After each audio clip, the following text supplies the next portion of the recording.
Hola, buen día. Mi nombre es Aaron Pérez Morales. Les voy a estar hablando de 5 eventos, 5 hechos, 5 sucesos que sucedieron en el sudeste asiático. Mm, Principalmente Vietnam, Camboya, Filipinas, Laos, todos estos países que están como en esta vertiente que va debajo de China, entre India y China, y que va a desembocar ya a Oceanía.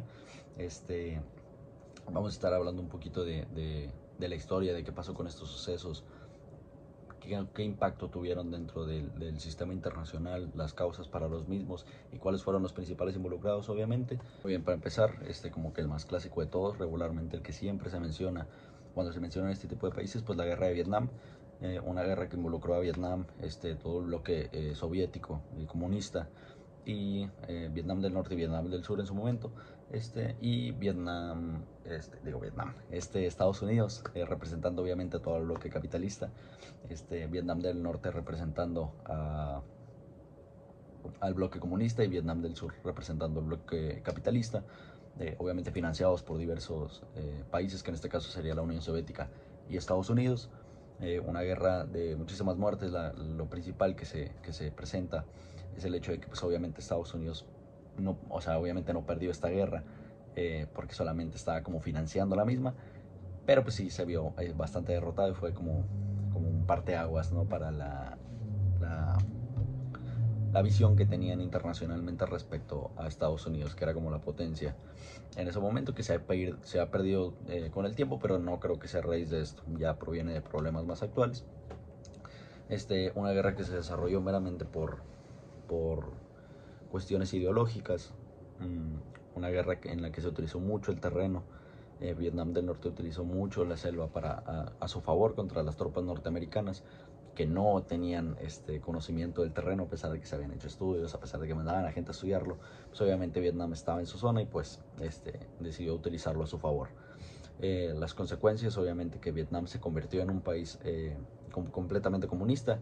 Se unificó Vietnam, Vietnam del Norte y Vietnam del Sur, a un solo Vietnam, y se identificó 100% con la ideología comunista, y pasó a ser como parte de todo este bloque. No era como una posición tan estratégica, obviamente Vietnam no era como el principio así de decir, tengo ganas de tener a Vietnam, pero pues obviamente representaba como un gran logro para Estados Unidos. Obviamente millones de muertes, y como que lo principal, o por lo que mucha gente lo volteó a ver, fue pues por obviamente todas estas manifestaciones pacíficas y no tan pacíficas que hubieron respecto a la guerra de Vietnam, porque se estaban financiando muertes y no veían por los mismos norteamericanos el hecho de estar financiando una guerra que estaba pasando al otro lado del mundo y que no les traía ningún tipo de beneficio más que simplemente quedar bien internacionalmente. Este, Gracias a esto, pues obviamente la visión internacional respecto a Estados Unidos cayó mucho, a pesar de que pues al final la Guerra Fría lo terminaron como ganando ideológicamente ellos, que pues obviamente se entiende que en una guerra de este tipo, de ideologías, pues no hay ganador ni perdedor, pero aún así la visión de Estados Unidos se terminó viendo muy deteriorada, y fue, creo yo, que uno de los grandes fracasos de Estados Unidos en ese tiempo, a pesar de que se pudieron reponer. Muy bien, como segundo, un tema que yo toqué en mi presentación, el genocidio de Camboya, de 1975 a 1979.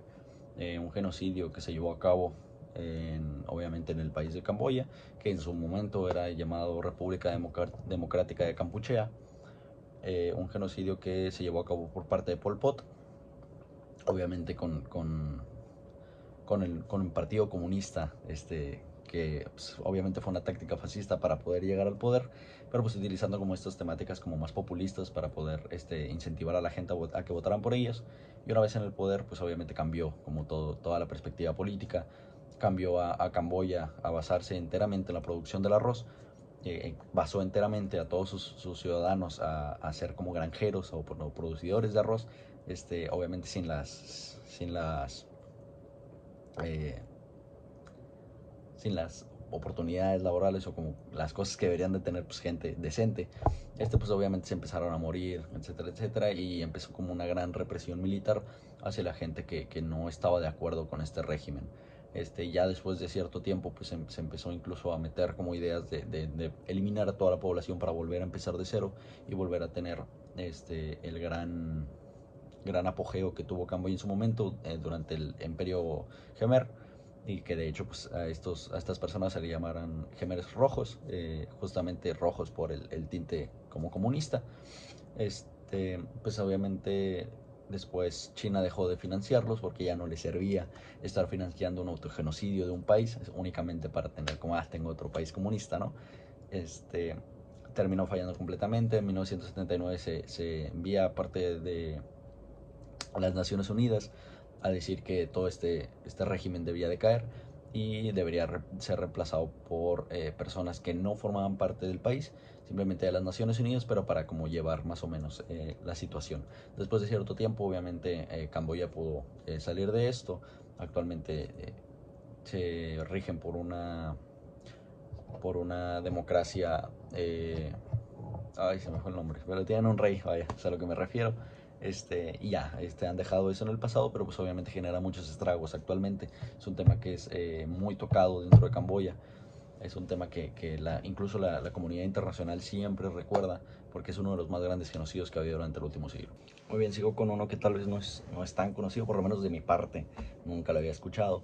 La crisis humanitaria de los Boat People, personas que después de los constantes cambios de régimen comunistas que estaban produciendo de este lado del país, del sudeste asiático, ya sea Vietnam, ya sea Camboya, ya sea Laos, decidieron viajar en botes hacia países vecinos, ya sea Tailandia, Filipinas o incluso hasta Australia, que acogieron temporalmente a todas estas personas que estaban huyendo de regímenes que obviamente estaban atacando hacia su población.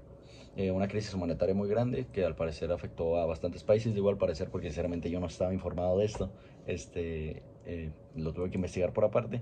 Es un tema bastante interesante, ¿no? Recuerda bastante a la crisis que hubo hace poco de personas que estaban huyendo de Gaza en Palestina. También una situación bastante similar que sucedió. Igual lo mismo, regímenes fascistas que estaban produciéndose allá en, en pro de ser populistas, estaban acabando con su gente y obviamente en la desesperación pues sucede toda esta migración forzada. No lo voy a comparar obviamente con la migración que está sucediendo por ejemplo en Centroamérica porque siento yo que es un poquito más diferente. Sigue siendo migración por cuestiones necesarias, pero allá pues era gente que sí estaba como muy desesperada, ¿no? Y se vio como una crisis humanitaria muy grande porque eran grandísimas las cantidades de personas que estaban huyendo de sus países para irse a refugiar a otros, como lo fueron Filipinas y Tailandia en mayor parte. Australia también llegó a recibir, pero fueron muy pocos a comparación de Tailandia y Filipinas en su momento. Muy bien, seguimos con Myanmar. No voy a llamar posible genocidio, voy a llamar solamente represión militar hacia la minoría rohingya musulmana que estaba presente en el país de Myanmar. Un tema que se tocó también en las presentaciones, pero pues, no está de más obviamente mencionarlo para la evidencia.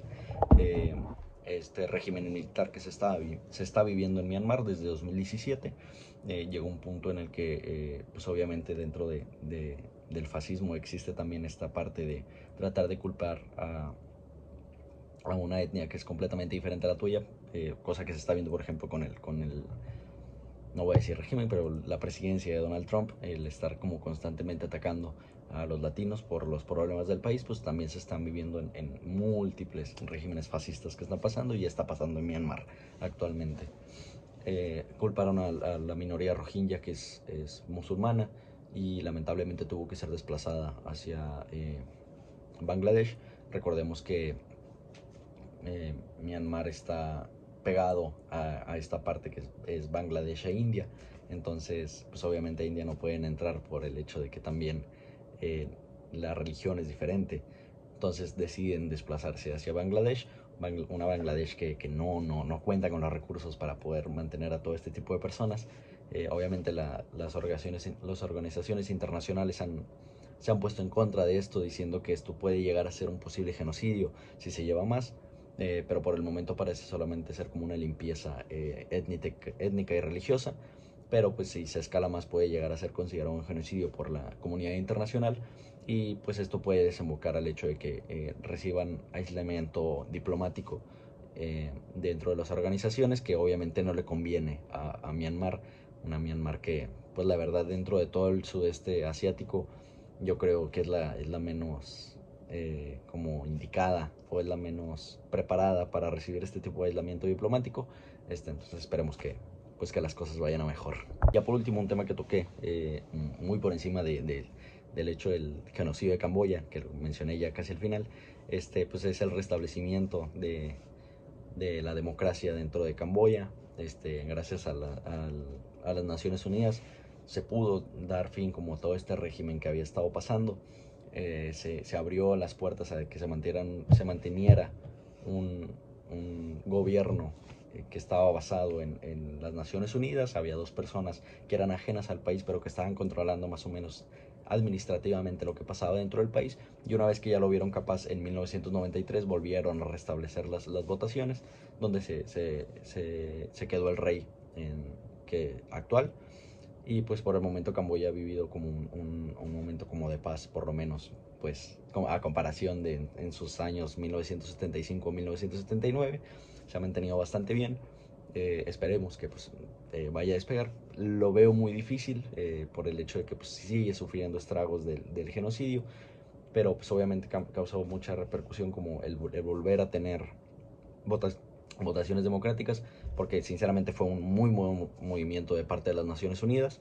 No lo vi tan tardado, sinceramente. Obviamente pues se pudo haber evitado muchas cosas, pero dentro de lo que cabe, pues las Naciones Unidas actuaron bien, ¿no?